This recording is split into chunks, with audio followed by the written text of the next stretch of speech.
अस्सलामुअलैकुम, मैं हूँ रामीन सैयद और आप देख रहे हैं प्रोग्राम राज़ो नियाज़ ज़ोरिया मकबूल जान और ज़फ़र हिलाली के साथ। नाज़रीन, लॉन्ग मार्च आज तीसरे दिन भी जारी था जब एक इंतहाई अफसोसनाक हादसा रूनुमा हुआ। निजी चैनल की एक रिपोर्टर लॉन्ग मार्च की कवरेज के दौरान कंटेनर के नीचे आकर जाँ बहक हो गई। इस नागहानी हादसे पर 92 न्यूज़ और पूरी सहाफ़ती बरादरी की जानिब से मरहुमा के लवाहिकीन से इज़हार ताज़ियत। इमरान खान ने इस हादसे के बाद आज के दिन मार्च को ख़त्म करने का ऐलान किया और कल कामोकी से लॉन्ग मार्च का दोबारा आगाज़ किया जाएगा। इससे कबल की अगर कुछ डेवलपमेंट्स पर बात की जाए तो तहरीक इंसाफ और हुकूमत के दरमियान राब्ते हुए और पैगाम भेजने के दावे भी जारी थे। तमाम सियासतदान बयानबाजी में मसरूफ़ है, लेकिन असल मामलात क्या हैं ये मालूम नहीं हो पा रहा है। दूसरी जानिब वज़ीर-ए-आज़म 1 नवंबर को 2 रोज़ा दौरे पर चीन जा रहे हैं। मौजूदा माली, सियासी, इलाकाई और आलमी सूरत हाल में ये दौरा कितनी अहमियत का हामिल होगा ये जानने की कोशिश करेंगे। इसके अलावा मुल्क में सैलाब की तबाहकारियों की वजह से खुराक की किल्लत का खदशा पैदा हो गया है और हुकूमत इस सूरत हाल से निपटने के लिए क्या इक़दाम कर रही है इसका भी जायज़ा लेंगे। औरिया साहब, सबसे पहले तो आज इमरान खान की जानिब से रिपोर्टर की जो नागहानी उनकी मौत हो गई उस पर उन्होंने एहतराम का एक इजहार किया और लॉन्ग मार्च आज ख़त्म कर दिया। अच्छा जेस्चर है इमरान खान। एक तो फौरी तौर पर उन्होंने म्यूज़िक बंद करवाया। असल में मैं मुख्तलिफ़ किस्म की वीडियोज़ वगैरह आ रही थी तो उसमें ख़वातीन जो हैं ऊपर चढ़ने की कोशिश करती हैं और फिर उस पर नीचे मर्द भी सब। और कंटेनर ऐसी चीज़ है कि लंबी सी चीज़ होती है, उसके अंदर इर्द गिर्द लोग जो हैं साथ उसके पैदल चल रहे होते हैं। ये उतरते हुए चढ़ते हुए असल में उसके साथ ये मसला पेश आया है। अल्लाह ताला मग़फ़िरत करे। अच्छी माशाल्लाह 5 चैनल 5 की खातून बहुत अच्छी रिपोर्टर थी और बड़ी एनर्जेटिक। मैं उनको ट्विटर देख रहा था कि बहुत मुख्तलिफ़ किस्म की चीज़ें उन्होंने उसके अंदर अपनी एक्टिविटीज़ जो थी हुई थी, बहुत एनर्जेटिक किस्म की। बारह तो in the line of the duty अल्लाह ताला मग़फ़िरत करे और उसके अल्लाह ताला उसके बच्चे हैं बेचारी के, उसके बच्चों को अल्लाह ताला कफ़ालत का बंदोबस्त करे और सब्र जमील अता फरमाए। सिचुएशन जो है ना ये गुज़श्ता 1, 2, 3 रातों से बड़ी अजीब व गरीब सी होती चली जा रही है।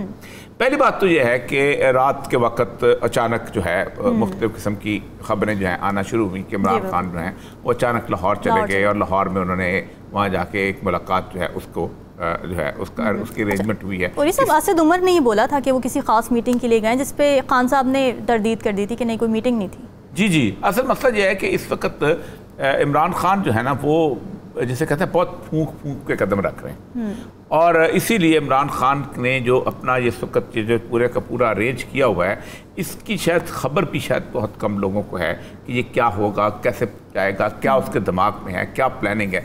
ये वजह है कि इस प्लानिंग को लोग जो है असेस नहीं कर पा रहे। आप सोचें कि आप एक जगह से लाहौर से चलते हैं, लाहौर के लोगों को कहते हैं यहीं रुक जाओ, फिर उसके बाद अगला क्राउड शुरू हो जाता है, अगला क्राउड जो है उसको लेके चलते हैं, फिर उसके बाद अगले दिन तीसरा इलाके का क्राउड शुरू हो जाता है। अब ये पूरे का पूरा जिस इलाके के अंदर इमरान खान पूरा एक दिन गुजारता है, आप यूँ समझें कि वो पूरे का पूरा इलाका चार्ज हो जाता है। उसके अंदर इमरान खान मौजूद रहता है, 11 बजे से लेकर शाम तक मौजूद रहता है। 8 या 9 किलोमीटर का वो रास्ता होता है। उस रास्ते के अंदर पीटीआई का एक पूरे का पूरा फर्वर होता है, पूरी की पूरी एक्टिविटी होती है। इसने इमरान खान को अगर वो 15 दिन भी इसको चलाए तो इमरान खान जो है वो जिंदा रहता है। और जबकि उसके मुकाबले में होता यह है कि स्टेट जो है वो टीवी जो है वो आके बोलना शुरू होते हैं और स्टेट टीवी के अंदर उनको सिवाय इसके और कुछ नहीं मिलता कि आप इमरान खान ये कह रहा है, इमरान खान ये कह रहा है, ये चार फैला रहा है, पूरा कर रहा है।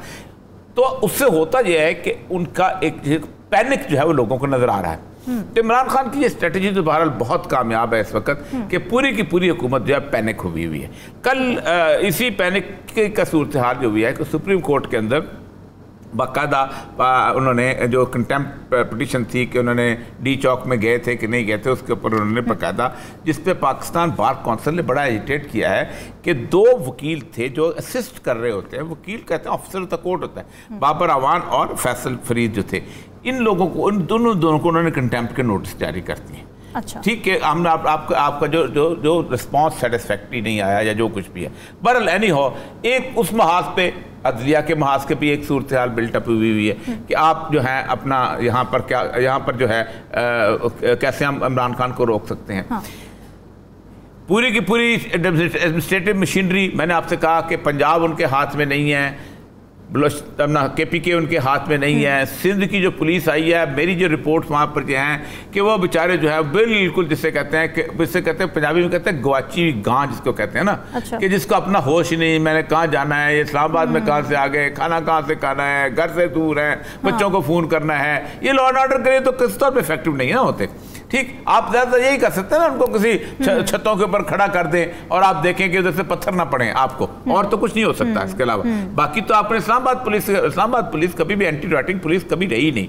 बल्कि मैं हमारा जो हमारे बैचमेट पोस्ट होते थे और लाली साहब के भी बैचमेट पोस्ट होते होंगे पुलिस के, वो कहते थे बड़ा सबसे बड़ा जुर्म होता था किसी बड़े अफसर का कुत्ता गुम हो गया, हम कुत्ते को ढूंढ रहे थे। और अगर वो नहीं मिलता था तो हम बाजार का कुत्ता लेके उसके कानों को गूंद लगा के खड़ा कर देते थे कि ये जनाब आपका कुत्ता मिल गया। तो ये उनकी ज्यादा उनकी एक्सपर्टीज होती थी। ऐसे के अंदर आप जब 2-2.5 लाख क्राउड लेके पहुंचेंगे या 1 लाख क्राउड भी लेके पहुंच जाए तो उनके तो होश उड़ जाएंगे ना। तो असल में ये इमरान खान जो है वो उस नर्व्स के साथ खेल रहा है। अब कभी ख्वाजा आसफ आ जाता है, कभी कोई आ जाता है, और वो बहुत अच्छा खेल रहा है। एक बहुत अहम बयान दिया हिलाली साहब की जानिब।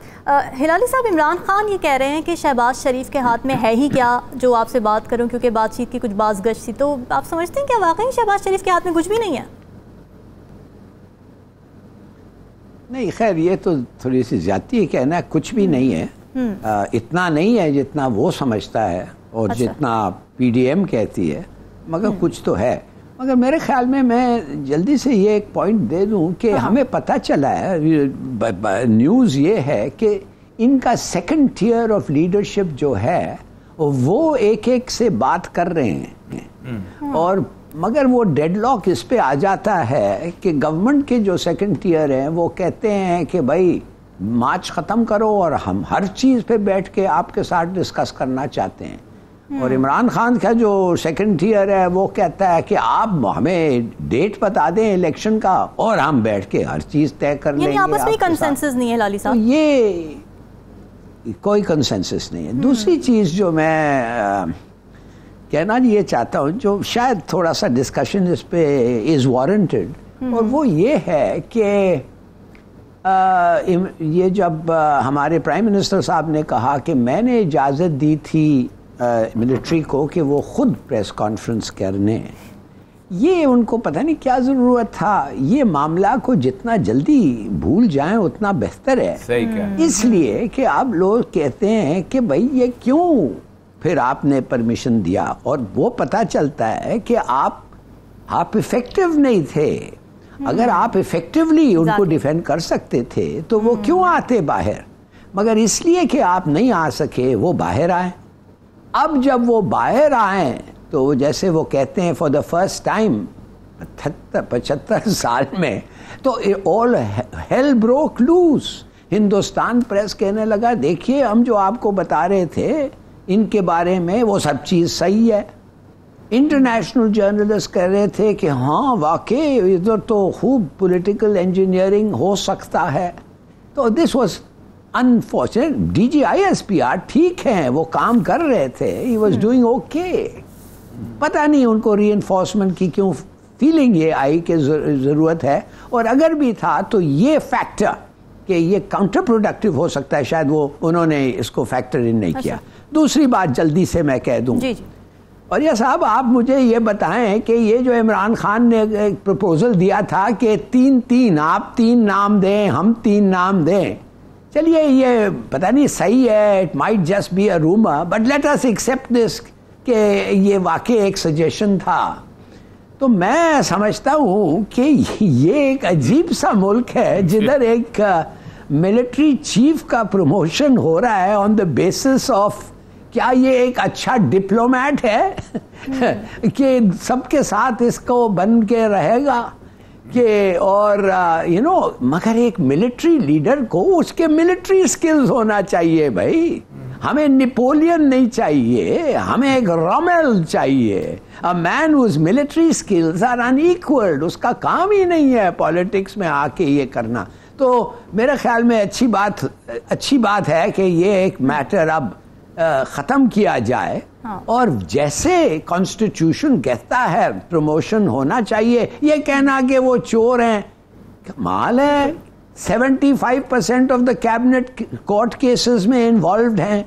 तो द चांसेस आर कि जब भी एक कैबिनेट होगा, जब भी पॉलिटिकल गवर्नमेंट होगी, मेजॉरिटी तो उनमें वो होंगे जो जिनके खिलाफ केसेस हैं। तो ये मैं समझता हूँ ये थोड़ा सा कमजोर सी बात है। लेट द कॉन्स्टिट्यूशन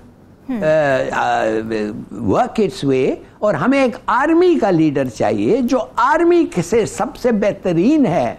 हमें एक नेपोलियन नहीं चाहिए और हमें एक डिप्लोमेट नहीं बिल्कुल, चाहिए। बिल्कुल। उरी साहब, इमरान खान ने कहा है कि मैं उनसे बात कर रहा हूँ जिनसे आप छुप कर मिलने जाया कर रहे थे, शहबाज शरीफ को मुखातिब कर रहे थे। तो इमरान खान क्यों उन लोगों से मुलाकात कर रहे हैं जिनसे मिलने पर वो शहबाज शरीफ पर तनकीद कर रहे थे? ये भी सवाल देखें, पहली बात तो ये है कि गुज़श्ता तकरीबन 6 महीने से अब ये पाकिस्तान में राज नहीं रहा कि पाकिस्तान में हुकूमतें कैसे बदली जाती हैं और पाकिस्तान में कौन किसको इकट्ठा करता है। आप कितनी प्रेस कॉन्फ्रेंसें कर लें, आप कितना कह दें कि हम बहुत खामोश हो चुके हुए हैं, दुनिया की प्रेस से लेके पाकिस्तान के अंदर आप खुद सोचें कि मैं जिस वक्त इमरान खान जो है वो जिस वक्त जिसकी गवर्नमेंट गई थी तो उसके बाद बाज़ार में हम घूमते थे तो लोग एक सवाल पूछते थे, सर इसको दोबारा वापस आने देंगे? तो मैं पूछता था कौन आने देगा? तो कहता आपको नहीं पता कौन लेके आता है और कौन लेके जाता है। मैं रेडी वाले की बात कर रहा हूँ, मैं आलू वाले टमाटर वाले की बात कर रहा हूँ, जिसके पास से सब कुछ इंफॉर्मेशन मौजूद है। उसके ऊपर अगर आप ये कहते हैं कि हम कुछ नहीं करते तो लोग यकीन नहीं करते। लोगों को कभी यकीन नहीं आ सकता कि जरदारी और नवाज शरीफ जो हैं, जो एक दूसरे को गालियां निकालते थे, ये एक जगह पे इकट्ठे कैसे हो गए। लोगों को यकीन नहीं आता कि वो बाप जो है जिसको बनाया गया था खास तौर पे, वो कौम परस्त जो है वो लोग जो हैं वो सारे के सारे वो कैसे इकट्ठे हो गए। लोगों को यकीन नहीं आता कि ANP और मौलाना फजल रहमान कैसे इकट्ठे हो गए। ये कौन सी फोर्स? क्या इमरान खान इतना बड़ा खतरा था इकट्ठे हो गए? नहीं, लोग अंदाजा लगा लेते हैं। आप कस्में खाएं, आप जो मर्जी कहें, इसलिए ये डिस्कशन का टॉपिक बन चुका हुआ। अच्छा, एक वज़ीर आला उठता है, वो कहता है कि इमरान खान की जो नपियां बदलते थे, दूसरा कहता है कि तुम्हारे वो लेके आता था, चिलान लेके आता था, तीसरा एक और लीडर कहता है आप डिग्गी में बैठ के जाके मिलते थे। इसका मतलब यह है कि डिस्कशन मौजूद है। तो क्यों मिलते थे? क्या मतलब है? इसका मतलब यह है कि पावर सेंटर वहां पर पहुंच चुका हुआ था। इसीलिए वो लोग को कहते हैं कि बुनियादी तौर पर तुम्ही ने दर्द दिया है, तुम ही दवा दोगे। अब या तो आप मुकम्मल तौर पे आउट हो जाएं, आप ना आए। मैं 6 साल से समझाता चला आ रहा हूं, हाथ बांध के मिन्नतें तरले किए हैं कि आपका काम नहीं है, आपका काम ये प्रेस को फेस करना नहीं है, आपसे गलत। मैं अगर जाके मैं कहूं कि मुझे जनाब G3 चलाना आता है तो मुझसे ज्यादा बेवकूफ कौन होगा? मैं कहूँ कि जनाब पैराट्रूपर से छलांग लगा सकता हूँ तो मुझसे ज़्यादा बेवकूफ़ कौन होगा? मैं कहूँ कि जनाब लेज़र गन जो है इस्तेमाल कर सकता हूँ और नाइट विजन डिवीजन, तो मैं कहूँगा मुझसे ज़्यादा बेवकूफ़ कौन होगा? असल मसला यह है कि जिसका काम उसी को साजे। यही वजह है कि लोगों के अंदर जो बातें हो रही होती हैं वो रीइंफोर्स, बात उनकी बिल्कुल ठीक है। इसीलिए इमरान खान ने कहा मैं उनसे बात करता हूँ कि जिनसे तुम इजाज़त लेके आते हो। ठीक, ये है मसला। और ये ऐसा इशू है कि जिसको अब वंस फॉर ऑल इसलिए सेटल होना चाहिए कि अगर शहबाज शरीफ साहब ने इजाज़त दी थी तो इसका मतलब है कि इजाज़त नहीं देनी चाहिए थी। जिन्होंने इजाज़त मांगी थी उनको इजाज़त नहीं लेनी चाहिए थी। ये इतनी बड़ी गलती हो चुकी हुई है कि जिस गलती का आपको रास्ता नज़र नहीं आता। आप देखें, ज़ियाउल हक आ गया था, फौज मौजूद थी, उसने सेटल कर लिया। श्रीलंका में फौज मौजूद थी, उसने सेटल कर दिया, लोग उस पर ट्रस्ट करते थे। लेकिन क्या समझते हैं, ये जब इस तरह का मिजाज बनता गुस्से वाला मिजाज बनता ये लोगों के साथ जो ट्विटर चलते हुए लोगों की जो ट्रोलिंग चलती हुई जब इस्लामाबाद पहुंचेगा तो स्वाइप इस्लामाबाद में सुप्रीम कोर्ट के चीफ जस्टिस के रह कौन जाएगा पीछे? तो क्या लोग सुप्रीम कोर्ट के चीफ जस्टिस को यकीन करेंगे? और अगर इस धरने के दौरान जैसे ये कंटेम्प्ट की नोटिस आया, अगर सुप्रीम कोर्ट ने कोई फैसला पॉलिटिकल किया, मैं फिर कह रहा हूं, अगर सुप्रीम कोर्ट ने कोई पॉलिटिकल फैसला किया तो इतना नेगेटिव जाएगा कि सुप्रीम कोर्ट का अपना इमेज डिस्टॉर्ट हो जाएगा। एक बात याद रखें कि आपके जितने भी पॉलिटिकल फैसले हैं वो आप पे क्वेश्चन मार्क करते हैं। जस्टिस मुनीर का फैसला हो या जस्टिस अनवार हक का फैसला हो या उसके बाद इफ्तिखार चौधरी का फैसला हो, लोग उसको इज्जत की निगाह से नहीं देखते। आज भी नहीं देखते, कल भी नहीं देखते थे, परसों भी नहीं देखेंगे। आप वक्ती तौर पे कर तो लेंगे, लेकिन पाकिस्तान के अंदर अभी जो क्राइसिस लगा है, आपका एक आज़ादाना हैसियत जो खत्म हो जाएगी। ठीक है हिलारी साहब, वज़ीर-ए-आज़म शहबाज शरीफ की जानिब से भी आज एक बयान दिया गया, बल्कि गुज़िश्ता रात बयान दिया गया था कि वो इमरान खान से मुज़ाकरात के लिए तैयार हैं, लेकिन आर्मी चीफ की तैनाती पर बात नहीं होगी। तो क्या इसका मतलब यह है कि वो इलेक्शन की तारीख पर बात करने को तैयार है? इलेक्शन के तारीख पे बात करने के लिए मेरे ख्याल में कोई हर्ज नहीं है उनको। अच्छा। उनके पॉइंट ऑफ व्यू से मैं देखता हूँ, एक उनका एक मैं उनका हिमायती नहीं हूँ, I don't sympathise with Shahbaz Sharif, मगर अगर मैं समझे आप मैं करूँ तो मैं कहूँगा व्हाई नॉट। इसका मतलब नहीं है कि इसलिए कि आप अग्री करने बात करने कि आपने अग्री कर लिया है अग्रीमेंट पे। I mean there is no agreement कि जो वो कहेगा आप मान जाएंगे, नॉट एट ऑल।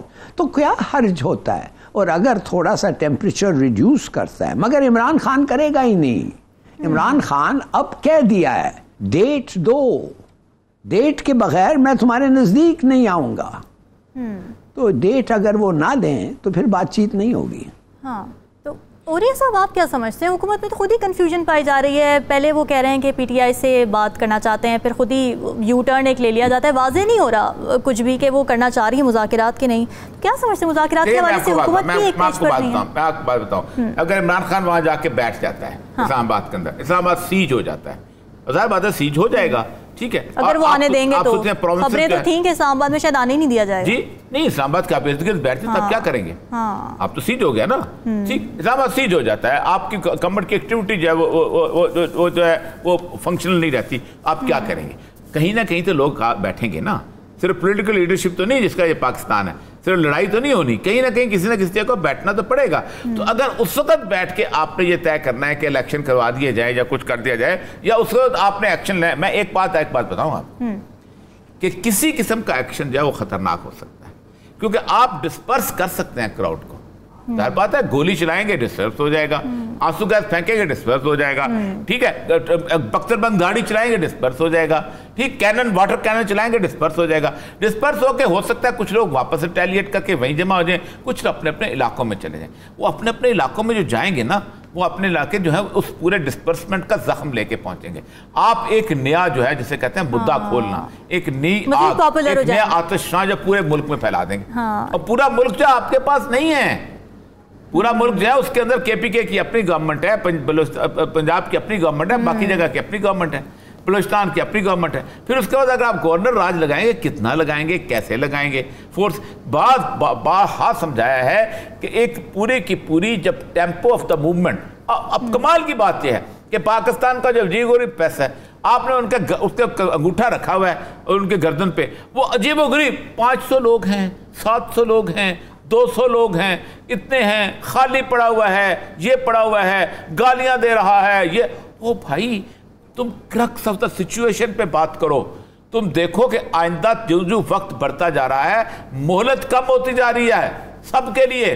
जितना इमरान खान अपने उसमें ज्यादा बढ़ेगा, उतना इमरान खान नॉन कॉम्प्रोमाइजिंग होता जाएगा। जितना उसका क्राउड बढ़ेगा, जितना उसको पता चलेगा कि उसको हर जगह से सपोर्ट मिल रही है, उसके अंदर एक खास किस्म की जिसे कहते हैं कॉन्फिडेंस आएगा। वो फिर नेगोशिएशन टेबल पे ज्यादा सख्त हो जाएगा। आप आज कर लोगे ज्यादा बेहतर होगा। मैंने कई दफा कहा है, 10 महीने बाद आपने हारना है, आप 6 महीने पहले हो सकता है अभी आपने तो लोग कहें जी बहुत बड़ा फैसला किया। हो सकता है आपकी कोई इज्जत बहाल हो जाए कि मुल्क के लिए फैसला किया, आप सरेंडर कर गए। यानी औरिया साहब आप ये कह रहे हैं कि हुकूमत को जरा बुर्दबारी से काम लेना चाहिए। खबरों के सिलसिले को गुफ्तगू को मजीद आगे बढ़ाएंगे। फिलहाल वक्त हुआ एक ब्रेक का, हमारे साथ रहिए।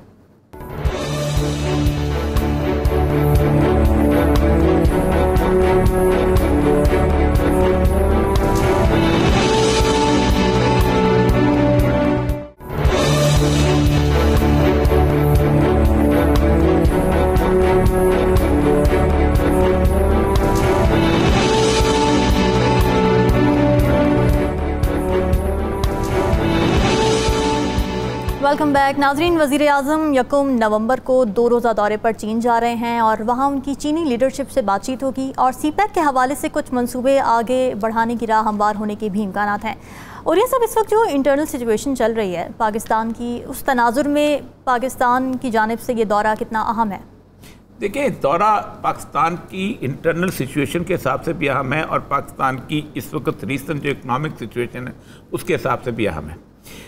शायद खाकान अब्बासी के आखिरी ज़माने के अंदर चाइना के और पाकिस्तान के आपस में जो रिलेशनशिप थे जो खासे डामाडोल हो गए थे, खुसूसन माशी मनसूबों के अंदर। चाइना का जो सबसे प्राइम मनसूबा है ना इसके अंदर, वो है ML1। ML1 मनसूबा ये है कि गिलगित बल्तिस्तान से लेके एक ट्रेन की लाइन बिछाई जाएगी जो आगे आके हवेलियाँ के साथ आके मिलेगी और मिल के फिर आप पिंडी से होते हुए इसी लाइन को वो इतना इम्प्रूव करेंगे कि तेज़ रफ्तार तरीन, जैसे जापान में अगर जाएं तो शिनकानसेन होती है, उस तरह की ट्रेन जो है वहाँ से गुजर सके।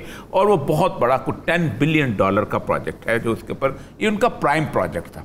क्योंकि होता यह है कि इर्द गिर्द की रोडें जो हैं वो बेसिकली इंटरकनेक्टिंग रोडें हैं, ताकि वो बहुत सारे मार्केट्स बनेंगी तो सामान हमारा भी आए। लेकिन चाइना का इंटरेस्ट ये था कि अगर वो ट्रेन वहाँ से चलती है तो सामान लेते हुए सीधा सीधा गवादर वहाँ पहुँच जाए। उसको चलाना चाहते थे, इसको करना चाहते थे। 2010 में ये प्रोजेक्ट जो था, तो ये सेकंड कॉमन के हमारे एक दोस्त होते थे, उनको उस पर लगाया गया था, रेलवे सर्विस के थे और वो बहुत कमाल के आदमी थे। उन्होंने उसको शुरू किया, काम किया। हम जब स्टाफ कॉलेज में थे हमने बकायदा उस पर काम भी किया, पूरा प्रोजेक्ट हमने ले किया और हम समझते थे कि पाकिस्तान की तरह। लेकिन मसला पता है क्या होता है, हमारी जो पोलिटिकल एक्सपीडियंसीज है ना, वो इन प्रोजेक्ट्स को ख़राब करती है। हमारी जितनी, हमने कहा नहीं हमें एक ऑरेंज ट्रेन बना के दे दो, हम यहाँ से हमारा इलेक्शन जीत जाएंगे, फिर हमारा मेट्रो आ जाएगा उसके अंदर, फिर हमें साहिवाल में कोल प्रोजेक्ट लगा दो, फिर फलाना जगह लगा दो, फिर फलानी जगह लगा दो। वो प्रोजेक्ट सारे जो थे देवर पंजाब कंसंट्रेट हो गए, क्योंकि उस वक्त नवाज शरीफ की गवर्नमेंट थी।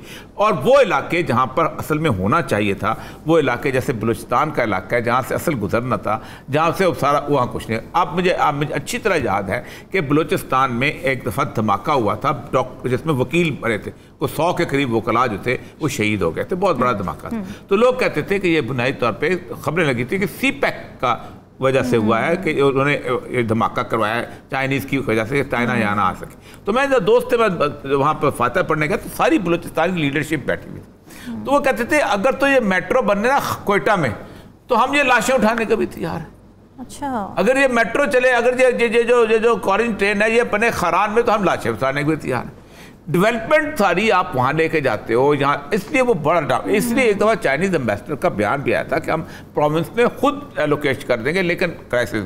अब 3-4 दिन पहले एक इजलास हुआ है इसका, असल में पाकिस्तान की और उनकी एक जॉइंट कमेटी है, ठीक, आपस में सीपैक की, इसको जेपीसी इसको कह, इसमें वीडियो लिंक के ऊपर इधर से आसन इकबाल थे और उधर से ली जी है मेरा ख्याल है, उनका जो हेड है वो था। और इन दोनों ने आपस के अंदर तय किया है कि हम ML1 को बेसिक प्रायोरिटी रख के हम उसको डिस्कस करेंगे। लेकिन ये सिर्फ ML1 का मसला नहीं है।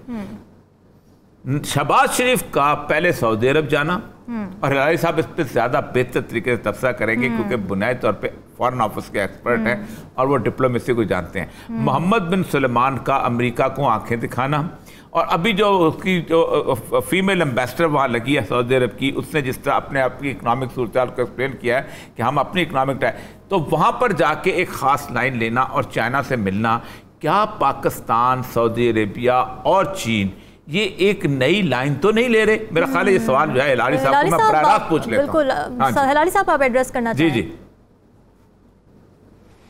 एक्सीलेंट क्वेश्चन, और उसका जवाब ये है कि विदाउट डाउट मोहम्मद बिन सलमान जो है वो रूस के साथ और चीन के साथ वो रिलेशनशिप रखना चाहता है जो अमेरिकन डिक्टेशन का प्रोडक्ट ना हो, और उसने बता दिया है। उसका जो स्टांस था, जो उसने बाइडेन को रिसीव किया और फिर भी उसको कहा नो, माने कि हम ऑयल प्रोडक्शन बढ़ाएंगे, वी वॉन्ट इंक्रीज इट, और हम चाहते हैं कि कीमत बढ़े, हम क्यों नुकसान लें, इसलिए कि आप चाहते हैं रूस को पनिश करना और आप चाहते हैं यूरोप को फेवर करना।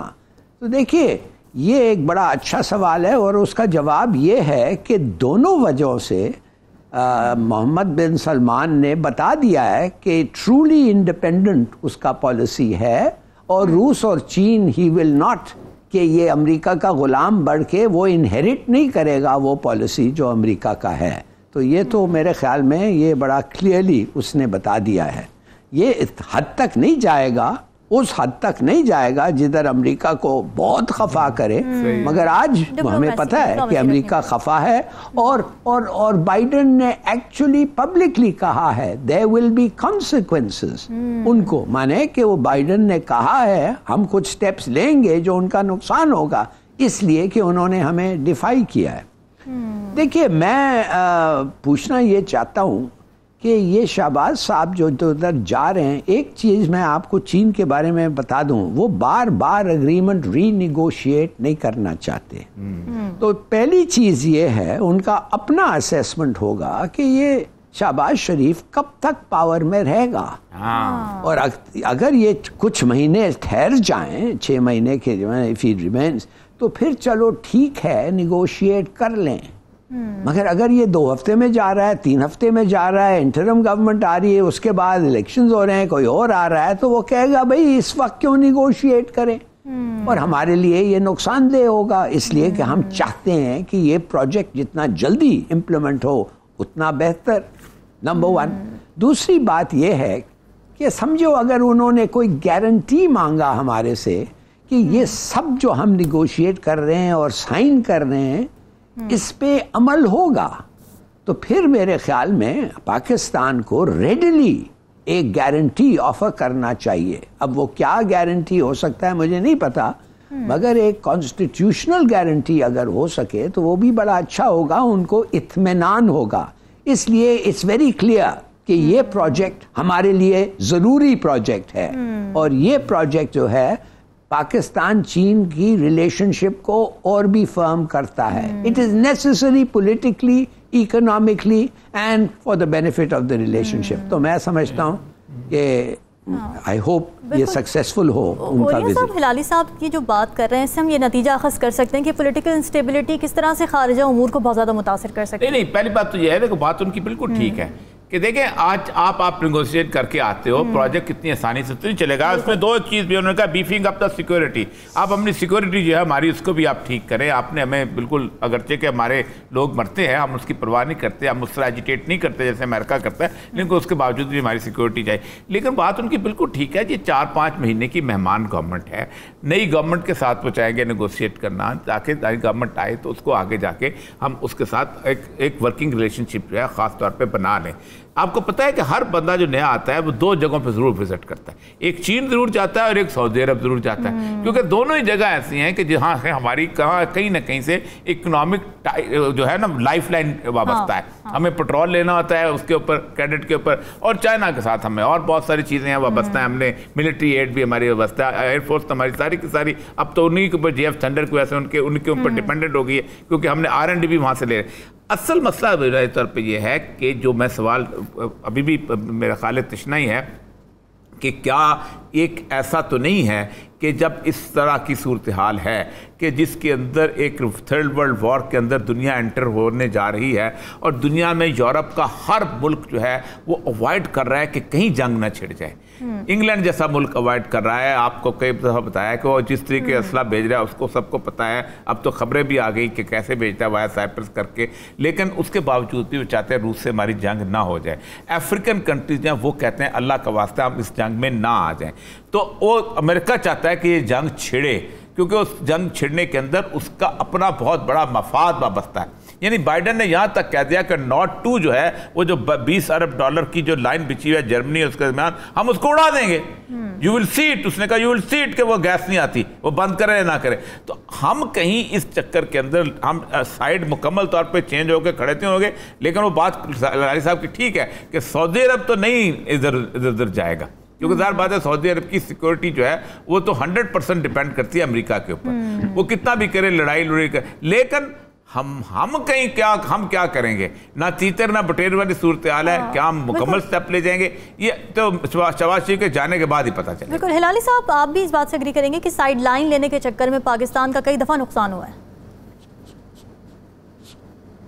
देखिए, पहली चीज़ तो मैं ये कहूँगा कि सऊदी अरेबिया को एक और फैक्टर है जो उनको कंसिडर करना चाहिए। सऊदी अरेबिया के पास तेल है कुछ अरसे के लिए, मगर सऊदी अरेबिया के पास गैस नहीं है, और the energy currency of the future is gas. तेल ख़त्म हो रहा है। बिल्कुल। तो जब तेल इनका ख़त्म हो जाएगा तो ये चाहते हैं कि कीमत मैक्सिमम पे हो, और जब तक इनके पास तेल है वो ऐसे प्रोजेक्ट्स को शुरू करें जो गैस के बगैर और ऑयल के बगैर उनका फिर भी मामला चलें।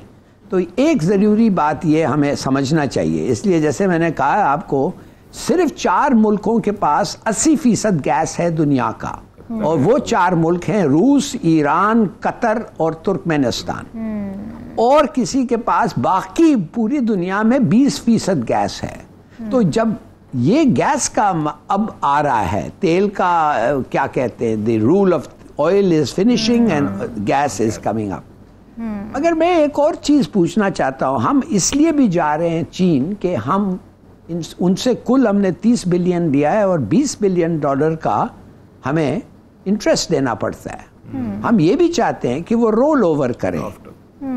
देखिए, मैं आपसे ये कहना चाहता हूं कि अगर आप चीन हैं तो आप कहेंगे कि बुरा मत माने पाकिस्तान, आप हमारे जिगरी दोस्त हैं, बल्कि इसलिए कि आप हमारे दोस्त हैं ये सवाल मैं उठा रहा हूं आपके साथ। आप मुझे ये बताएं कि क्या आपने कोई फ्लड टैक्स लेवी किया है अपने लोगों पे?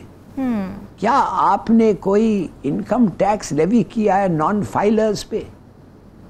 माने ये एक यूनिक बात है कि जो टैक्स नहीं पे कर रहा है मुल्क में, उसको आप रिकग्नाइज करते हैं और उसको आप पनिश नहीं करते हैं। हाँ, उसको पनिशमेंट करते हैं एक लिहाज से, मगर उसका इनकम टैक्स को आप टैक्स नहीं करते। जब वो आता है देने में तो आप थोड़ा ज्यादा लेते हैं। क्या आप एक ब्लैक इकोनॉमी 70-80% जो भी है उसको डॉक्यूमेंटेशन के लिए क्या किया है आपने? बुरा ना माने, हम आपको we will consider your request for rolling over आपका डेट, मगर ये वक्त कब आएगा, वो वक्त जब आप ये सब चीजों को भी थोड़ा सा तवज्जो दें। मेरे ख्याल में हमें तैयार होना चाहिए अच्छे दोस्तों को ये सवाल से भी। और ये साहब आप समझते हैं ये सवाल सिर्फ चीन नहीं, ये सवाल तो हमसे आईएमएफ की जब हम फाइनेंस मिनिस्टर मीटिंग में जाएगा तो आईएमएफ यही कहते हैं, यार खुदा के लिए कुछ खुद भी कर लो को कुछ टैक्स इकट्ठा कर लो। को वो यही कहते थे, कहते हम कितना आपको समझाएं, अल्लाह के बंदो, रोज तुम हमसे पैसा लेते हो तो 2% के ऊपर लेते हो एशियन बैंक से, 1.9% पे लेते हो वर्ल्ड बैंक से, वापस करने के लिए आते हो तो 15% जो है प्राइवेट बैंकों से लेके अपने ऊपर करते हो, ना इनकम टैक्स लगाते हो ना एग्रीकल्चर टैक्स लगाते हो, लोग आपके याशियां करते जाते हैं। दुनिया आपको कहते, वो एक और बड़ी मजेदार बात है, कहते दुनिया में पाकिस्तान ऐसा मुल्क है जिसमें सबसे ज्यादा प्रॉपर्टी टैक्स सबसे कम है। यानी 4 कनाल की कोठी होगी तो मैं साल का 20-25 हज़ार रुपये टैक्स दे रहा होगा। वो कहते हैं ये क्या मजाक तुम लोगों ने बनाया हुआ है, तो उसको तो लेकिन हम नहीं करेंगे किसी तरह, उसलिए कि हमारी असेंबली के अंदर लोग वो बैठे हुए हैं जो चाहते ये हैं कि मैं अगर ये पेन खरीदने जाऊं तो 5 रुपये मैं टैक्स दे दूं, मैं जूता खरीदने जाऊं तो 3 रुपये टैक्स दे दूं, मैं खाना वहाँ खाऊं तो मैं 10 रुपये टैक्स दे दूं, मैं बूट पॉलिश खरीदूँ। इनडायरेक्ट टैक्सेस जो हैं हमारे 87-88% के करीब हैं। हम किसी को बड़े लोगों को नाराज़ नहीं करना चाहते। वो हमारे फंड रेजर हैं, वो हमारे पार्टी फंडिंग करते हैं, वो हम लोग खुद हैं, पॉलिसी मेकर हैं, सारे कुछ हैं। आपको पता है एग्रीकल्चर क्यों नहीं लगने टैक्स लगने? ये ब्यूरोक्रेसी, ये डीएमजी नहीं लगने देती, इसलिए कि इनके सारों ने अपने पैसे जो है ना, वो जो मनी ट्रेल है वो हमारे खेतों से पैसे आते हैं, वो हमारी बाग से पैसे आते हैं, हमारे ये से पैसे आते हैं, वो उस तरह से, क्योंकि जाहिर बात है टैक्स तो है नहीं। अब वहाँ माल्टे के एक माल्टे का दरख्त बेशक आप 5 लाख का बना दें, एक आम का दरख्त बेशक 10 लाख आमदनी कर दें, तो ये एक पूरे का पूरा माफिया है जो किसी तौर पर भी ये टैक्स नहीं लगने देते। बिल्कुल ऐसे ही है। और ये सब एक्सटर्नल फैक्टर्स पर इन्हें पहले ज़रूरी है कि हम अपने अंदरूनी मामलात भी दुरुस्त करें। यहाँ वक्त हुआ है एक ब्रेक का, स्टे विद अस।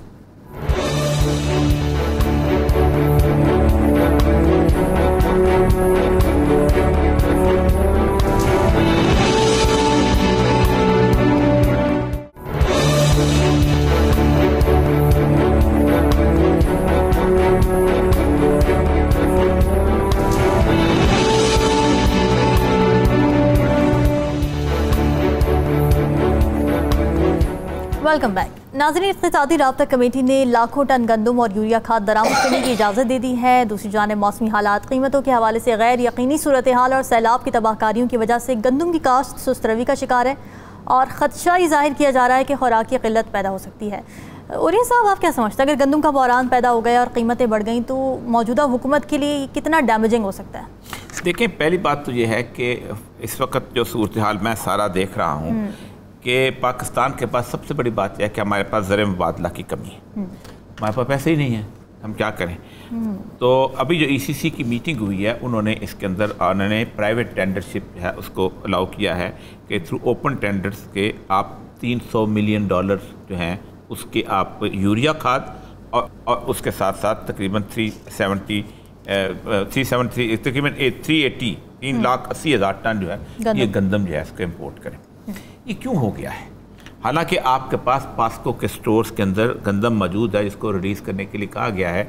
ये इसलिए हो गया हुआ है कि जिस वक्त आप क्रॉप की मैनेजमेंट करते हैं तो आप पाकिस्तान के अंदर किसी तौर पर भी लोगों को इंसेंटिव ही नहीं देते कि वो कौन सी क्रॉप मंगाएं।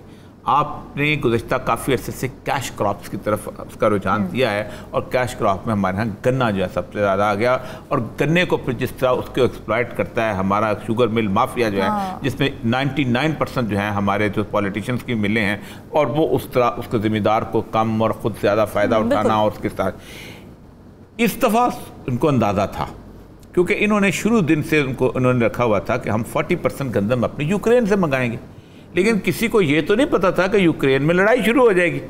ठीक, और वो ज़ाहिर बात है कि वो क्राइसिस बना। अब जब यूक्रेन में हुई लड़ाई शुरू हुई, आप खुद सोचें कि पाकिस्तान के अंदर अप्रैल में सबसे गंदम सस्ती होती थी क्योंकि नई नई फसल आई होती थी। अप्रैल से हमारे यहाँ गंदम की है महंगाई शुरू हुई है।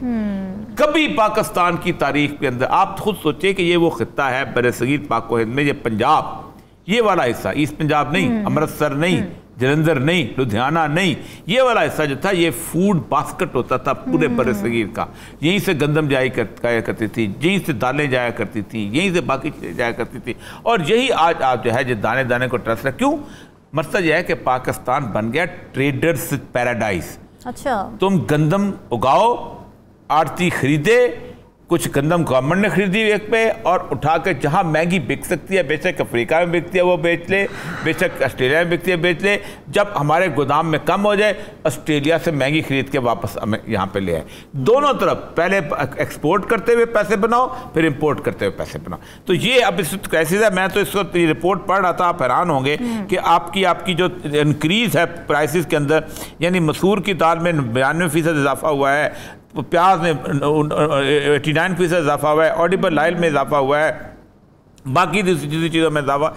ये क्यों हुआ है? बड़ी आम सी चीज़ें हैं जिसमें नहीं, हमारे यहाँ एग्रीकल्चर मैनेजमेंट ही नहीं। मैं आपको बताऊं, कहीं भी आप बाहर चले जाएं वो कहते हैं हमारे यहाँ मतलब एक्सपोर्टेबल 3-4 आइटम ऐसी हैं फ्रूट्स में। मतलब आपका आम है, बहुत अच्छा एक्सपोर्टेबल है, आपका जनाब किन्नू है, उसके साथ आपका सेब है ना, आपकी कोई एप्पल वैक्सीन की सूरत है। वो कहते हैं कि पाकिस्तान की गवर्नमेंट जो है इस हद तक नाकारा है कि ग्रेडिंग तक नहीं करती कि बड़े वाले किन्नू अलहदा कर दे, छोटे वाले किन्नू अलहदा कर दे, को गोदाम हो। अब वो सऊदी अरब से जब बंदा खरीदने आया है वो भलवाल में और सरगोदे में एक एक जगह बाग में तो नहीं जाएगा कि जैसे खजूरें खरीदते हैं वो अरब तक आता है, वो तो नहीं जाएगा। आपकी ग्रेड, आपके यहाँ कोल्ड स्टोरेज है ही नहीं किसी तौर पर भी। अच्छा, एप्पल्स का आपके यहाँ आम जो है वो नहीं है। हालत ये है कि पाकिस्तान के अंदर अब सूरत हाल ये हुई है कि हम अगर कोई आम इधर उधर बेच देते हैं, आप आज मेरे साथ चले लिबर्टी के अंदर, आप नाशपातियां मंगाते हैं अपना साउथ अफ्रीका से और ऑस्ट्रेलिया से, वो खा रहे होते हैं। ये पाकिस्तान के अंदर एग्रीकल्चर बेस्ड इंडस्ट्री ही मौजूद नहीं है कोई। एक ज़राई मुल्क की ये हालत। हिलाली साहब, सितंबर के महीने में ये खबरें थीं कि रूस से खाम तेल और गंदम दरामद करने का इम्कान है, लेकिन इस पर अमल दरामद क्यों नहीं हो पा रहा? क्या समझते हैं आप? देखिए, मैं आपको एक चीज़, कुछ फैक्ट्स देना चाहता हूँ जो इतने खौफनाक हैं, जो मेरे ख्याल में हम लोगों को सोचना चाहिए। आपको मैं ये बताना चाहता हूँ कि सॉइल ऑर्गेनिक मैटर जो होता है टॉप सॉइल में, वो फैसला करता है कि आप कितना और क्या उगा सकते हैं। अब ले लें, कम से कम क्या होना चाहिए आपका टॉप सॉइल। आपका टॉप सॉइल कंटेंट जो है 1 to 6% होना चाहिए ऑर्गेनिक टॉप सॉइल। और जब रेगिस्तान आ जाता है डेजर्ट कंडीशंस में, वे 1% है। आप यकीन करेंगे लेस देन 1% है डेजर्ट कंडीशंस। आज पाकिस्तान का टॉप सॉइल ऑर्गेनिक क्या है? 0.5%। अच्छा, 0% जो होता है उसके माने कुछ नहीं उग सकता। और यूरोप में क्या है, ऑस्ट्रेलिया में, न्यूजीलैंड में क्या है? 8%, 12%। Less than 1% is desert conditions. Already आपका 0.5 है और मोस्टली है 1 to 1.2। ये चलेगा नहीं ऐसा। दूसरी बात, 1 एकड़ में 1947-1950 में आपको एक बोरी 1 bag, half a bag of urea, half a bag, आधा बैग यूरिया का, 1 क्रॉप 1 एकड़। आज 12 से 15 बैग्स 1 एकड़ 1 क्रॉप। मैं आपको बताना ये चाहता हूं कि अगर आप ये नहीं करेंगे ना, इसको आप नहीं करेंगे, लैंड, सॉइल और वाटर जिस तरीके से इस्तेमाल होता है, अगर आप इसकी देखभाल नहीं करेंगे तो आपका इनकम कम होगा। आपका जब इनकम कम होगा, आपका लिविंग स्टैंडर्ड कम होगा। अब वो जब कम होगा, हेल्थ कम होगा। जब हेल्थ कम होगा, मेंटल एबिलिटी कम होगी। भाई आप क्या कर रहे हैं? एक यूनिवर्सिटी था सीड डेवलपमेंट में फैसलाबाद में, जब वो लायलपुर था, क्या हो रहा है आपके सीड्स के? कुछ नहीं, जीरो। ये तो एक national disaster is staring you in the face. Sindh और बलूचिस्तान में कुछ नहीं उगेगा। जब आपके बोरियां खत्म हो जाएं फर्टिलाइजर के, जब पानी का आपको पता नहीं कर आपको क्या करना क्या नहीं करना। सो आई एम सॉरी, मैं ये सब्जेक्ट थोड़ा सा बोरिंग है, मगर जरूरी है। काश के हमारी गवर्नमेंट एक एक्सपर्ट को लेके नेशनल टेलीविजन में एक्सप्लेन करते लोगों को कि आपका एक्चुअल प्रॉब्लम क्या है और वो कैसे टैकल करना चाहते हैं। 1000 साल लगा है ये टॉप सॉइल को इस ऐसे रहने, और आप यकीन कर सकते हैं 1000 साल में और कुछ चंद साल में आपने डिस्ट्रॉय किया, फर्टाइल लैंड को आपने खत्म कर दिया। उसके सही कह रहे हैं। डेड ऑर्गेनिक मैटर होता है हमारा, हमारे पत्ते गिरते हैं, हमारी नेचुरल खाद उसके अंदर होती है। आप सोचे हमारे आप यहाँ से चले, आपके क्या स्मोक क्यों होती है? जरा सा उसने जरा सी उसने चीजें आई, वो सारे का सारा मेहनत नहीं करते, उसको आग लगा देते हैं, वो सारे का सारा अपर सॉइल जो है उसका सारा का सारा तबाह हो जाता है। एक बहुत ही ठीक बात। और दूसरी बात है कि हमारे यहाँ जब मैक्सी पाक और इरी पाक वाले की सूरतें आई है ना 50s के अंदर, ये जो खाते हैं पोर्ट का और नेचुरल हमारा का फीड जो खत्म किया गया है, तो उसके साथ जो इलनेसेस आई हैं, 2 चीजें जो है पाकिस्तान की मार्केट बना है। एक हमारा यूरिया मार्केट बना है और एक हमारा पेस्टिसाइड मार्केट। हमने सुंडी मारने के ऊपर दवाइयां, क्योंकि इंटरनेशनल माफिया है, उस माफिया ने यहाँ पर बहुत बड़ी जबरदस्त किस्म की फैक्ट्रियां लगाई हैं। ये खाद के साथ ये तुम खरीदो, सुंडी मारने वाले, ये तुम खाद खरीदो, और उसके साथ हमने उसके साथ वो लगा दिया। और वो बात ठीक कहते हैं कि एक जमाने में ये यूरिया नाम की खाद की चीज ही कोई नहीं होती थी। नेचुरल खाद जो थी इसको इस्तेमाल किया जाता था, और वो गांव के अंदर खुद लोग इस्तेमाल किया करते थे। और ये सब बिल्कुल टाइम शॉर्ट है। बिल्कुल आपकी बात सही है, तशवीशनाक सूरत हाल है और हुकूमत को चाहिए कि इस पर अमल दरामद करे, अच्छे इक़दाम करे। डिस्कशन आपने सुनी, दोबारा हाजिर होंगे। हमें दीजिए इजाज़त, अल्लाह हाफ़िज़।